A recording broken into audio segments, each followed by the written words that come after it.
ខ្ញុំទៅពេលខ្ញុំមានអត្រៈមកឥឡូវជីវភាពខ្ញុំរៀងធូរគាត់បើជាងឆ្នាំមុនចាមានឥឡូវមានផ្ទះមាន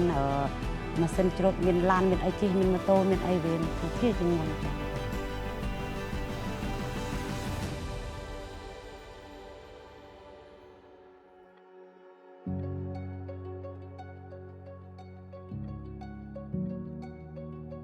អាចឈ្មោះខំសិតមុំ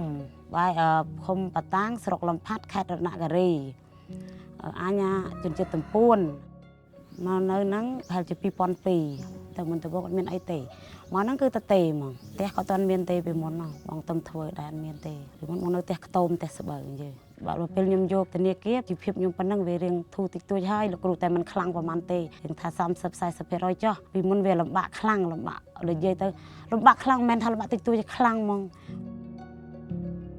ប្រហែលជា2013ដូចថាដាក់ធ្វើស្រូវធ្វើអីបានផលកម្រៃតិចតួចក៏ចាប់ផ្ដើមទិញម៉ាស៊ីនបោកស្រូវនេះប្រហែលជា4លានបានមកពីស្រូវចកាយើងមុនដំបូងខ្ញុំទិញដីខ្ញុំចង់ទិញដីចកាខ្ញុំចង់ដាក់ចិនទីអីដូចគេអញ្ចឹងយើងក៏ខ្ចីគេហ្នឹង$1000ឬទិញដីចកាវឹកហ្នឹងដីរៀងថោកយើងទិញបានប្រហែលជា4ហាត់ទៅពេលក្រោយមកទៀតប្តីក៏ចង់បានគោយន្តខាងស្រែចកាត្រូវការគោយន្តជួលដីរាស់ដីឈ្នួលគេតិចតួចដែរដូចតែយើងអ្នកចកាអញ្ចឹងបងប្អូនអ្នកស្រុកអ្នកភូមិយើងគេត្រូវការបញ្ជួត្រូវការរាស់ក៏ប្តីអាចរកបានតិចតួចដែរអញ្ចឹងក៏ដូចតែគោយន្តមហាត់150000 200000អីទាំងបញ្ជួទាំងរាស់យើងឧទាហរណ៍សល់ពីប្រេងអីបានតែ100000អីយើងទៅវឹកគោយន្តចាពេលក្រោយមកទៀតទង7-8ឆ្នាំដែរបានខ្ញុំហ៊ានយកទិញអត្រៈទិញអីនៅភូមិហ្នឹងវាអត់សូវសម្បូរអត្រៈទេតែដីយើងវាច្រើនដីចកាដីស្រែដែរហើយយើងមានអត្រៈយើងបានដាំសណ្ដែកដាំស្រូវទៀតចកា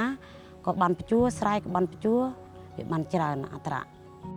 ខ្ញុំអត់មានលុយទេតែខ្ញុំខ្ចីគេទាំងអស់អញ្ចឹងលើអត្រៈខ្ញុំអត់មានលុយផ្ទះទេជួលអត្រៈគេដូចថាមហាត់បើជួលដីលាតទៅវាមហាត់17ទៅ180000ខ្ញុំដល់ពេលខ្ញុំមានអត្រៈមកក៏រៀងធូរធារតិចតួចដែរគាត់បើជាងពីមុនអញ្ចឹងណាគូដូចថាយើងជួយសម្រួលកូនរៀនកូនអីយើងពុតគង់ក្នុងគ្រួសារយើងបដោះតិចតួចទៅចាយើងអាចតាមសមត្ថភាពយើងរកបានអញ្ចឹងហើយមកទៀតបងយកកម្ចីមកទិញគូបូតាច្រូតខ្ញុំយកបានខែហ្នឹងខ្ញុំបានថ្ងៃមួយអាទិត្យជាងប្តីខ្ញុំក៏មានអតិថិជនច្រើនទៅដូចថាអ្នកស្គាល់លេខអត្រៈលេខអីទៅគេចង់បានម៉ាស៊ីនច្រូតអីចឹងទៅគេរកថងជាបើមានម៉ាស៊ីនច្រូតទៀតប្រហែលជាល្អភូមិយើងឯងមានអត្រៈហើយក៏មិនទិញម៉ាស៊ីនច្រូតទៀតទៅមានអ្នកជំរុញចឹងទៀតរកច្រើននិយាយទៅអត្រៈក៏ឲ្យតែខែរកដឹងរកច្រើនឥឡូវជីវភាពខ្ញុំរៀងធូរគាត់បើជាងឆ្នាំមុនចាមានឥឡូវមានផ្ទះមានម៉ាស៊ីនច្រូតមានឡានមានអីជិះមានម៉ូតូមានអីវាធូរធារជាងមុនចាសប្បាយចិត្តណាស់សប្បាយចិត្តហើយប៉ុណ្ណឹងមកល្មមដែរហើយយើងជពាក់គេយើងទៅទុកដាក់យើងអត់ហ៊ានចាយជិះខ្ជាយទេយើងទុកយើងសំទាំងប្តីទាំងប្រពន្ធចាយអីឲ្យចំគោលដៅខ្ញុំអត់ហ៊ានជិះខ្ជាយទេអូនដូចថាតិចតួចសម្រាប់គ្រួសារយើងហូបប៉ុណ្ណាយើងមានរោប៉ុណ្ណាយើងហូបប៉ុណ្ណឹងអត់ហ៊ានចាយលឹះល្បឿនយើងទេ